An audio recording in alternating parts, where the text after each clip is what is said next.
e4.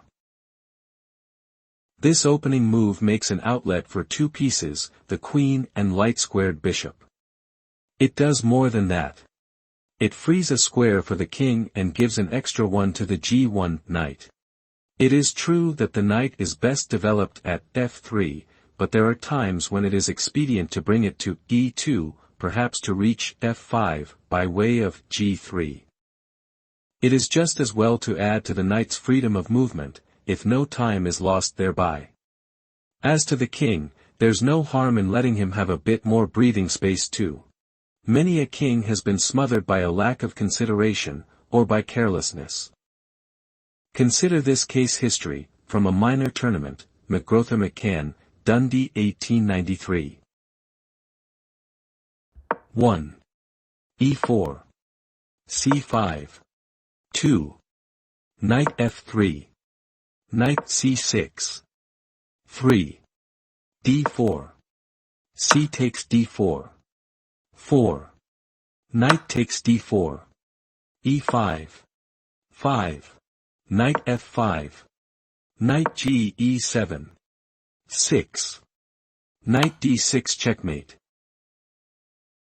And if this seems far-fetched, here is another specimen, again in a minor tournament, Arnold Bohm, Munich 1932. 1. e4. c6. 2. d4. d5. 3. Knight c3. D takes e4. 4. Knight takes e4. Knight d7. 5. Queen e2. 6. Knight d6 checkmate. e6. Though less aggressive than 1. e5. This move does release two pieces and has the advantage of restricting White's choice of attack.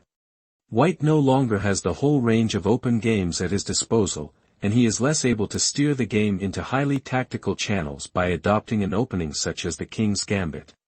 The French defense conceals a great deal of potential dynamic energy and is a fine weapon against an overenthusiastic attacking player. Black's position is not easily assaulted despite its cramped appearance. d4. As strong as it is natural. Of this pawn formation, Staunton, in the 19th century, said, "It is generally advantageous for your pawns to occupy the middle of the board, because when there they greatly retard the movements of the opposing forces. The e-pawn and the d-pawn at their fourth squares are well posted, but it is not easy to maintain them in that position, and if you are driven to advance one of them, the power of both is much diminished." d5. Black attacks the e-pawn while giving his queen more mobility. It is important to dispute control of the center. Knight d2. White has two reasons for developing the knight at d2. He wants to avoid the knight being pinned, as might occur after 3. Knight c3. He is prepared, in the event of an attack on his d-pawn by c5. To reply c3. Supporting the center. Should pawns be exchanged on d4, he recaptures with the c-pawn and keeps a pawn in the center. It is true that his c1 bishop is blocked, but this condition is only temporary. Pieces can get out of each other's way. Knight f6. If followed up correctly, there is nothing wrong with this move. The idea is that by attacking the e4 pawn, Black aims to force this pawn forward to d5. As Staunton explained above, once White's two central pawns do not stand abreast, his whole central structure is weakened. An alternative and equally good plan was to fight for control of the center by 3.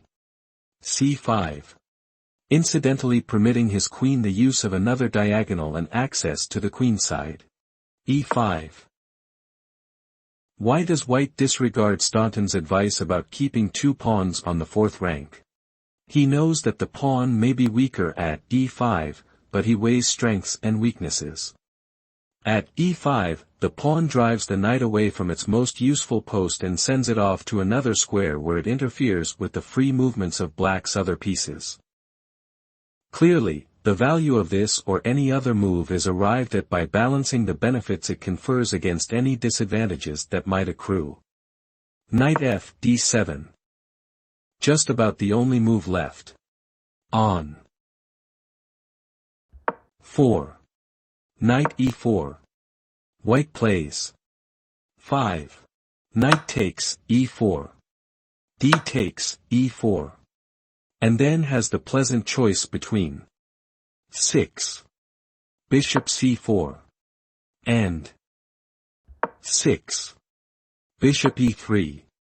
In both cases white controls more space and has free development for his pieces. Black, on the other hand, has to worry about his pawn on e4, which is disconnected from the rest of his forces and extremely vulnerable to attack. Bishop d3. White gets his kingside pieces rolling to facilitate early castling on that side. c5. Very good, as black must not delay in trying to free his constricted position. The pawn move strikes at the center and opens another path for black's queen. c3. Ready to reply to 6. C takes d4. With 7. C takes d4. And preserve the pawn chain, which so cramps the enemy. Knight c6. The knight develops with tempo, as the d-pawn is now twice attacked. Knight e2. One of those rare times when the knight belongs here instead of at f3. It is true that f3 should be occupied by a knight, and white will arrange to have one there. His plan is to swing the knight from d2 to f3, meanwhile freeing his c1 bishop. Queen b6. Black puts more pressure on the white d-pawn, threatening to win it by 8. C takes d4. 9. C takes d4. Knight takes d4. 10. Knight takes d4. Queen takes d4. Knight f3. A clever knight shift protects the pawn and clears the decks for the dark-squared bishop's appearance. Bishop e7. Another plausible move, but far too passive. Black's position is cramped by the chain of enemy pawns on d4 and e5, and he should not allow this situation to persist. He must try to break white's grip on the center to obtain more space for his pieces.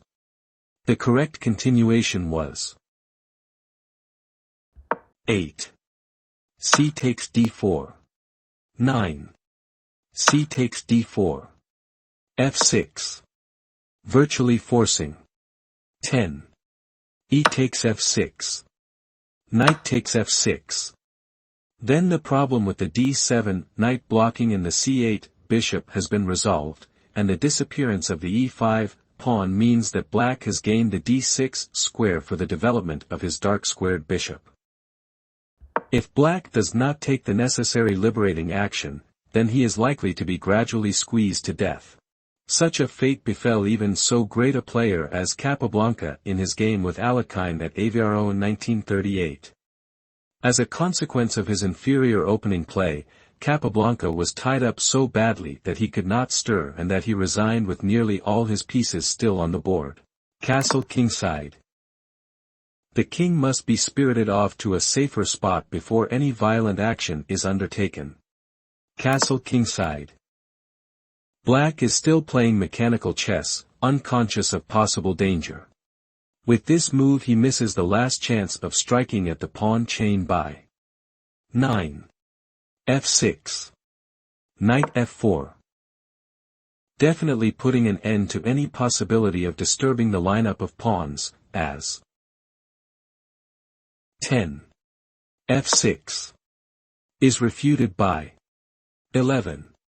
Knight takes e6. While 10. C takes d4. 11. c takes d4. Knight takes d4. 12. Knight takes d4. Queen takes d4. 13. Bishop takes h7 check. Uncovering an attack on the queen is unthinkable. Knight d8. Black recognizes at last that his pieces will remain impotent until he rids the board of white's annoying e-pawn. He therefore protects his own e-pawn so that he can enforce 11. f6. And break up white's pawn formation. Queen c2. Creating an obvious threat to the black h-pawn. The profound purpose of the move is to compel one of the pawns near the king to move forward. The advance of any pawn around the king loosens the defensive structure and results in a permanent weakening which can be exploited, while the pawn that made the forward step itself often becomes a target for direct attack. f5. What choice is there? If black plays 11. h6. Or 11. g6. He can never afterward play f6. Without making the g6 square vulnerable to invasion by white's pieces or the focal point of a sacrificial attack that would demolish his kingside. E takes f6. This relaxes the bind on black, but it opens up lines for an attack. Open lines favor the player whose development is superior and whose pieces enjoy greater mobility. Knight takes f6. Not only to get the knight back into the game but also to defend his h-pawn, which again was threatened. Knight g5. Once more attacking the pawn, this time including a threat of 14. Bishop takes h7 check. King h8. 14. Knight takes h7. 15. Queen takes h7 checkmate. 15. Knight g6 checkmate. g6.